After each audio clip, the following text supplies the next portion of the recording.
All right, my friends, welcome. It's Ty Hicks, results coach and national influence and leadership trainer. So excited to have you here. Today, we're going to be talking about how to turn around any bad habit. Okay, so show of hands out there, how many of you guys have ever kept around a bad habit way too long? Okay, I certainly know I have. Now, very often it's a little bit challenging to look at how to turn around bad habits. Very often you feel stuck. You feel like you're never going to be able to change the damn thing. You feel like it's out of your control. And what I wanted to do in this video was help you understand a little bit of the neuroscience behind how habits are formed, just at a top level, nothing too wonky, but just so you can kind of understand exactly what we're up against. And then also what I want to show you are the practical steps that you can take to actually turn around any habit that you need to, and how to install a habit that's actually going to get you closer to where you need to go. All right, so let's dive in on this. The first step that you're going to need to tackle is for you to understand which one of your needs, or it may be multiple needs that the habit is meeting. So these 6 needs come straight from human needs psychology. If you're familiar with the work of Chloe Madanis or Anthony Robbins, there's some fantastic literature and resources out there available. And one of the brilliant things that they put forward is this presupposition that any behavior, any human behavior, is meant to fulfill one of 6 basic needs, or multiple of these 6 basic needs. And so this can help us understand through a framework of why it is that we keep these habits around, even when they're not really serving us at the deepest level possible. So let's talk about these needs really quickly. First of all human beings have a fundamental need for basic certainty. Certainty that they're going to have continuity in their relationships, certainty that they can feel in control of their world, certainty that they know who they are, that they're going to have a consistent sense of identity. Okay, basic fundamental certainty is one thing that all human beings have to have. Secondly, we have to also have variety. We can't be certain of every single thing that's going to happen every single time. We also have to have positive stimulation, mystery, curiosity, exhilaration, right? All of these things that give us that sort of spice of life, as cliche as it is, but it's very true. If we don't have a sense of variety, we really feel kind of like we're dying inside. It's a fundamental human need that we have to have, and we will find ways to meet that need even if they don't serve us in the long run, okay? Number 3, significance. So regardless of who you are as a human being, you've got to feel significant. You've got to feel unique. You've got to feel worthy of love, of attention, right? Of gratification. We've got to feel special in some way. Now, you can be significant by the clothes you wear, or you can be significant based off of the donations that you make, right? There's a million ways to meet each one of these needs. The question is, are we choosing empowering ways to meet these fundamental needs, or disempowering ways to meet these needs? As you'll see in a minute, that will become even more clear. But for now, just understand that each one of us, regardless of whether you're Mother Teresa, Adolf Hitler, whoever, doesn't matter. You've got to feel significant in some unique way. Number 4, you've got to feel connected and or loved by other human beings. It's a fundamental human need. We're all pretty much familiar with this failure to thrive syndrome you've probably heard of. These stories from the Russian orphanages several decades ago where the children just were not given enough actual human contact, and they literally died. We also see this in the animal kingdom, in all sorts of instances, but it's a fundamental need that each one of us has. A human being is unique in that we're one of the only animals where we actually rely on being taken care of by our parents for a long period of time, as opposed to the rest of the animal kingdom as well. So our need for love and connection is deeply ingrained in our DNA. It's something that we have to have, and it's a fundamental need. Now, those 4 needs are needs that we will find a way to meet, even if the way that we're meeting the need is not very pretty, as you'll see as we talk more about bad habits. Now, number 5 and number 6, growth and contribution, these are needs that if you truly want to feel most deeply fulfilled, these are needs that have to be met. So growth. Have you ever felt stuck in a dead-end job or a dead-end relationship where you didn't feel like it was going anywhere, you didn't feel like you were growing with the person, and you felt just dead inside, right? I mean, that's what we're talking about when we talk about the fundamental need for growth. Every human being has got to feel that they're growing, that they're expanding, that their skills are growing, their money is growing, that they're just growing in each one of these areas, or they're going to feel stagnation and therefore decay. Okay, there's really only growing or dying. There is no plateau in any of these areas. And then sixth, lastly, contribution. If you want to feel ecstatic about life, if you want to feel that you are living at the peak of your existence, you've got to find a way to contribute to others. It's just kind of a law of the universe that if you don't learn how to contribute beyond yourself, you're going to be ruled out. It's just kind of a law of how things go. And in the same way, you're never going to feel most deeply fulfilled unless you find an avenue to contribute to others in a lasting and meaningful way. So these are 6 profound, deep needs that each one of us has. Doesn't matter what country you grow up in, what religion you are, what race or sex you are, doesn't matter. These 6 needs have to be met, and you're going to find a way to meet them. So why is it that we have bad habits? Well, we have bad habits because these needs will get met by a habit, even if the habit doesn't serve us in the long run. So for instance, let's take certainty for example. Now, I'm using the example of smoking a cigarette just for learning purposes today. So we'll stick with that consistently throughout. So think about smoking a cigarette. What does smoking a cigarette provide for somebody? Well, it might actually meet their need for certainty in some level, if you're stressed out, you're anxious, you're having a bad day, you go out, you have a cigarette, and the chemicals kind of come into your brain, you change your breathing pattern, and all of a sudden you actually start to kind of calm down a little bit, right? You feel more in control of your environment. And a lot of smokers will attribute smoking to exactly this. They will get a craving to go out and smoke as soon as they start to feel uncertain about their world, or they start to feel uncertain about something they're dealing with in work, they're stressed out, they just had a fight with their romantic partner, whatever the case is. Those are frequently moments when the desire to smoke is there, because smoking gives the illusion of becoming more in control of your world. Even though in the long run, it's actually going to jeopardize your health and going to make you much less certain about your prospects for your future.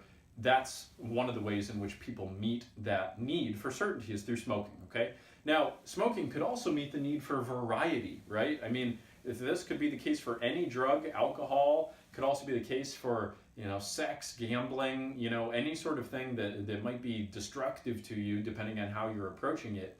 If you go out and smoke a cigarette, immediately you've got new chemicals in your blood system, right? It's an easy way for you to get a sense of variety, a way to just change the status quo, a way for your body to experience a state change, an emotional state change. Now, it's slowly killing you, okay, but it's a way for you to feel that variety, at least at a low level, in that specific way. So that could be another need that smoking is giving. Now, how could smoking meet the need for significance? Well, if you're, working at a place and you're, got a bunch of coworkers and they all smoke and they invite you to go out and smoke with them, yeah, there's a level of significance there. You also might think it looks cool, right? Maybe you think it's attractive to other people. By the way, it's not, okay?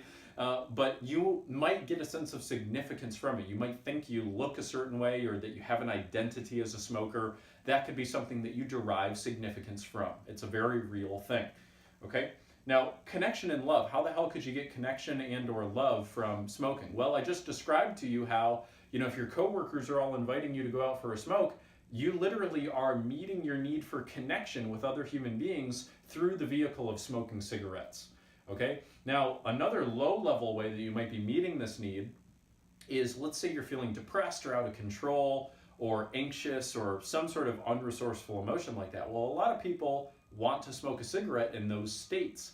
And part of the reason why they want to do that is when they smoke, they kind of calm themselves, they actually kind of go inward, they reflect, and they actually kind of connect with themselves. They feel a little sympathy and compassion for themselves in those sorts of moments. So feeling depressed, smoking cigarettes, they're drinking, right? There's a million different bad habits out there that can actually cause you to feel connected with yourself at a low level, as opposed to, going out there being vulnerable with other relationships, trying to communicate with other human beings. That might be a little less certain for you, okay?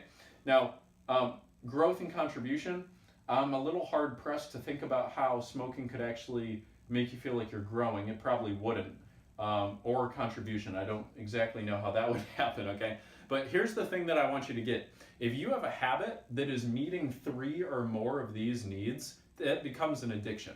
And the reason is that if I were to try to tell somebody, hey, just quit smoking, they would have a tough time describing why it is that they would not want to quit smoking. But the reason underneath the hood of why they would not want to quit smoking is because it's meeting these needs. And when you try to take away something that is meeting somebody's needs, there all of a sudden could be a vacuum there, right? Because those needs are now not being met. They might have been being met at a low level or in a destructive way, but they were being met. And that's the important thing for you to understand, is we will act in ways that contradict our values in order to meet our needs. So if you have a bad habit that is sticking around, the first question you need to answer for yourself is which one of these needs, or is it multiple, is the habit meeting? That's the real question that you need to answer, okay? So take a minute and really think about that here for a moment. Are you getting certainty from it? Are you feeling more in control of your world by using this habit? Are you using it as a distraction so that you can feel more certainty because you're ignoring the very important thing that you actually need to do? Are you getting a sense of variety from it? Is it giving you a state change, something at a low level, but still something that kind of changes your state? Are you getting a sense of significance from it? Okay, now your habit might actually be, complaining, frankly. Okay, your habit might be actually coming up with big problems and complaining about them to other people. Let me tell you, you have a significance issue, because what you're doing is you're trying to become significant by being the person with the biggest problem in the room. And that's no way to stay fulfilled in the long run. Okay, are you getting a sense of connection and love, even if it's just from yourself by using this particular habit? Okay, so identify that really quickly. That's very important. If you want to turn this around, you've got to have clarity on which one of these habits the need is meeting. All right, so now that you figured out what needs your bad habit is meeting, it's time to identify all the specific stimuli triggers that are causing you to have the urge to act on that habit. And this will become very important in a moment. So here's what I want you to do. I want you to visualize your day, okay? Visualize a day, and I want you to kind of journal when you get those specific urges to go out, and I'm just going to continue to say smoking just for the lesson's sake, okay? So for instance, do you get an urge right when you wake up?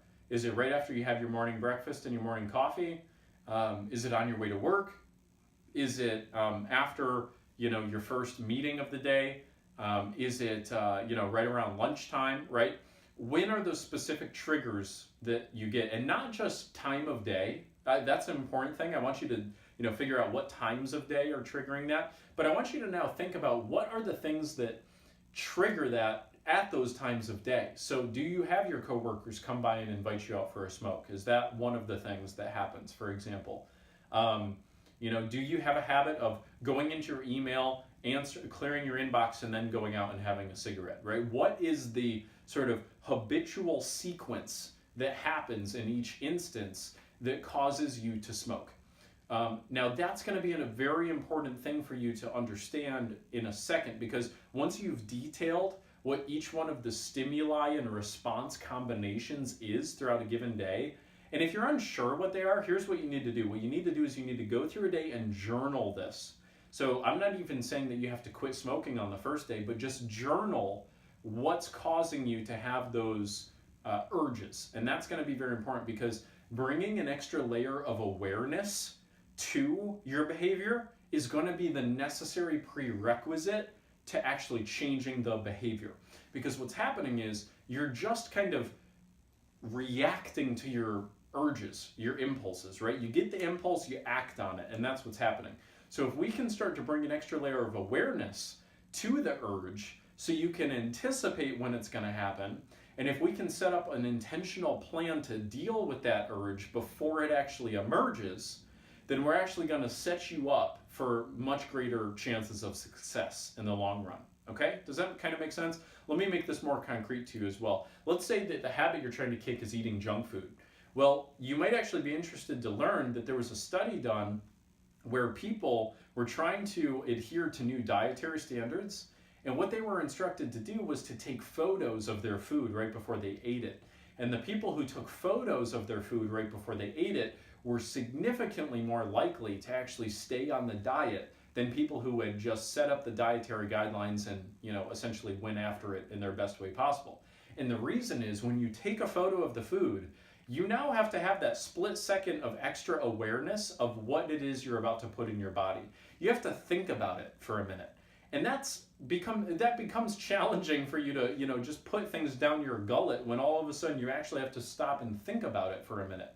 So in the same way, let's say that your habit is smoking. If we can get you to start intentionally understanding what those stimuli and response combinations are, then you'll be able to go, wait a minute, that's just my urge to smoke.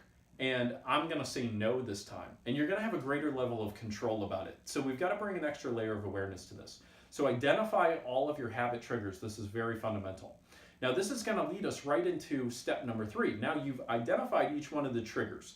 Now what you want to do is you now need to redefine your rules in essence, right? What we're going to do is map out if-then statements for each one of these stimuli response combinations. So what I mean is this: if the previous stimuli response combination was coworkers ask me to smoke, I go out and smoke, then what you need to do now is say, each time my coworkers ask me to smoke, I'm gonna politely decline.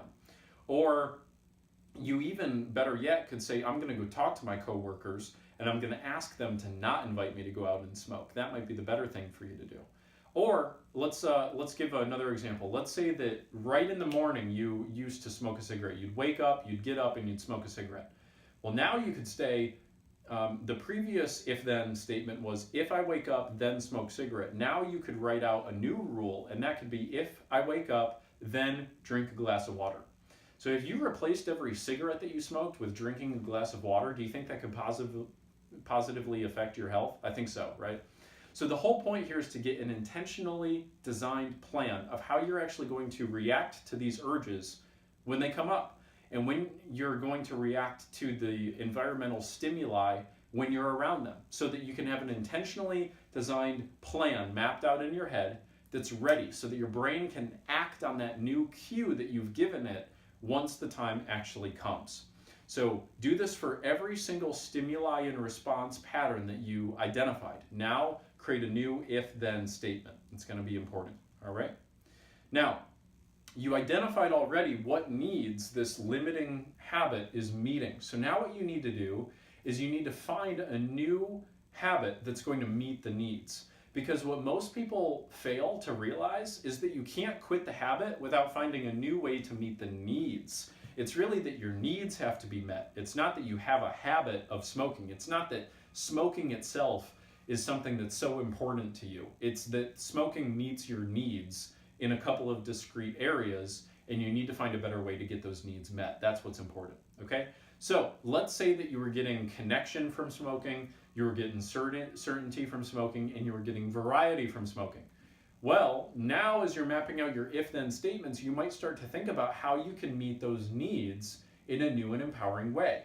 So for instance, instead of smoking right first thing in the morning in order to feel in control of your day, maybe you could meditate, okay? And by the way, part of the reason why people smoke is because it changes your breathing. And so when you breathe more deeply and through your diaphragm, it literally causes a new physiological state. It makes you to feel calmer, makes you feel more centered and in control. So maybe you could just skip the smoking, skip putting the carcinogens in your body, and instead just meditate, okay? And just start breathing diaphragmically. And that could instead be now the way you meet your need for getting certainty, getting your sense of control in the morning, okay? And you're also oxygenating your blood. There is still a neurochemical element there. So you could even get some variety from that as well. You could induce a state change, and it could be really unique for you. Now, let's say that you're getting your need for connection met by smoking with your coworkers. Okay, you need to find a new way to do that. Maybe you go out to lunch with them, once or twice a week. Maybe you find a way to hang out with them after work or something like that. Maybe you do go out with them, but you don't smoke. Now, I would recommend that you stay off of cigarettes for a long period of time before you go out and do that, because the more you put yourself around the stimuli, the more you're smelling it, and it's going to induce you to want to have a cigarette. So make sure that you really feel like you're in a centered place before you do something like that. But the important thing is you've got to find a way for your need for connection to be met. Maybe you just need to work in a couple other 5-minute conversations with them throughout the workday, and that's what you need to do instead.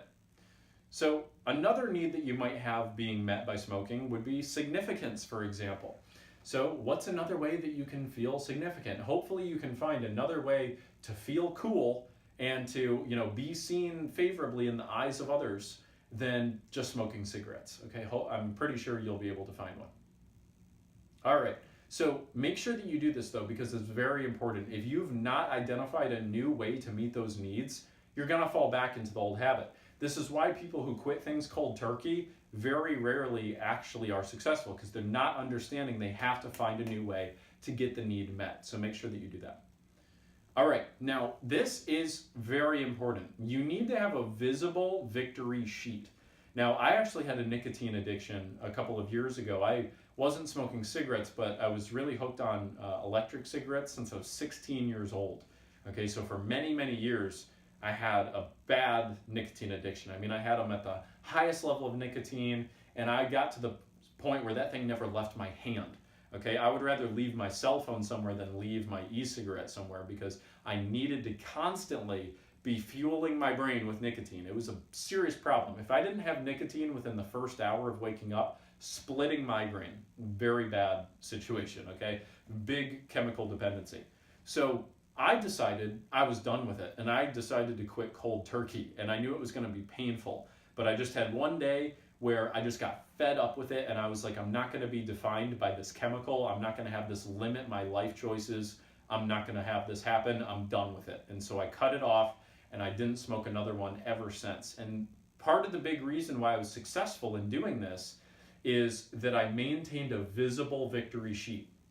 Every day that I went without smoking my e-cig, I took a tally mark and put it on a piece of paper that I had up in my work cubicle. Now, that first day was hell, okay? It was absolute hell. I had a splitting headache the whole day. I just was getting urge after urge after urge to smoke, or whatever, vape, I guess, whatever. And it was very difficult, very challenging. I'm sure you can relate in some regard, okay? But when I did that tally mark at the end of the day, oh my God, that felt like a huge victory. I was like, hell yes, I made it an entire day without putting nicotine in my body. That one little tally mark was so consequential for me, because it made me excited to draw the next one the next day. And the next day, I now had a streak, and that was the important thing, is I had a streak that I didn't want to break. And after I got to like 3 or 4, each tally mark got a little easier. Each day got a little easier for me to, just completely cut out the habit.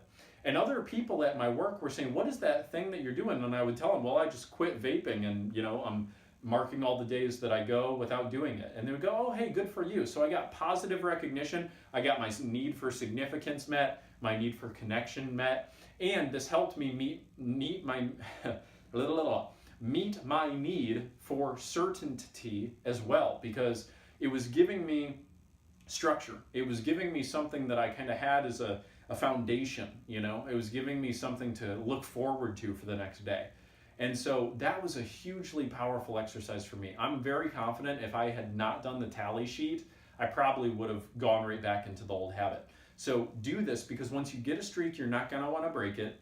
You're gonna feel that sense of victory every time you add the new tally, and people are gonna recognize you for it. So it's a very powerful way to ingrain the habit.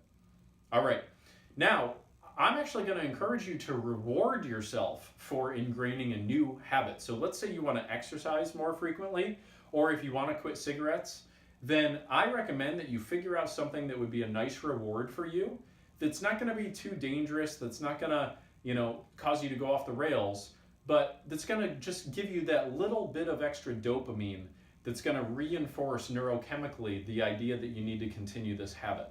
So they actually did a study on people who were trying to get active and use workout routines. And what they found is the people who went out and exercised and then gave themselves a small little piece of chocolate after their exercise were more likely to stick with the exercise routine than people who just went out and did it. So what I'm recommending to you is to figure out what would be a nice way for you to reinforce this new habit, or to reinforce the discarding of the old habit. Find something small and concrete that you can use to reinforce yourself, because it will make you more likely to stick with it and succeed. Okay, and then number 7, what you need to do is design an environment to support you. Like I mentioned, if you're smoking because your coworkers are asking you to smoke, politely tell them, hey, I'm trying to quit cold turkey. You might have seen my tally sheet I have up in my cubicle or seen my Facebook status. I'm trying to, ask the people who are important to me in my life to help hold me accountable to this. So I want to ask you to politely just please do not invite me to go out and smoke with you, because otherwise I'm going to want to, and then I will, and then I'm going to fall off the wagon. Could you just please not do that? Okay? That's one way that you could design your environment to make this happen. Maybe you need to stop just hanging out with smokers all the time. Maybe you need to, get some new people in your peer group. Figure out a new way to support yourself by your physical and social environment. Do not put yourself in a spot where you're going to be surrounded by those old stimuli triggers that are just going to cause you to have the urge to smoke. Okay, that's what you don't want to do. Maybe you need to go to a gym as opposed to working out at home, because once you're at the gym, you see everybody else getting fit, your own personal standard is going to be raised a little bit. So figure out what works for you, but I'm telling you, you've got to pay attention to not just trying to willpower your way through making this transformation. That's not going to be the smart way to do this. You need to also pay attention to how your environment is affecting your ability to follow through on this new resolution that you've made. Now, I have another video coming up for you guys very soon. I'm very excited about this one because it's essentially where I'm going to share with you the single thing that I've found is the common denominator amongst high performers in the world. This one thing is the thing that they all have in common. And I'm very excited to share it with you because it's something that you can ingrain in your own practice. So please keep an eye out for that. I hope you found today's lessons incredibly valuable. I hope you use them more importantly, and that you actually, start to ingrain these new habits that are going to meet your needs at a more resourceful way and are going to help you get to where you actually need to go. So go out there, take some action, be passionate today, and I'm excited to see you in the next one. Take care.